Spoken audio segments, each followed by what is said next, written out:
চিরন বাঁকুড়ার ওই ফিতা আর যতন করে বাঁধলি মাথা তাও দেব কাশিথা পেছ পাড়িয়া রাজকুমারী গলায় চন্দ্রহার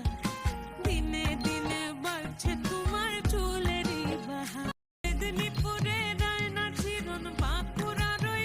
চিরন বাঁকুড়ার ওই ফিতা আর যতন করে বাঁধলি মাথা তাও দেব কাশিথা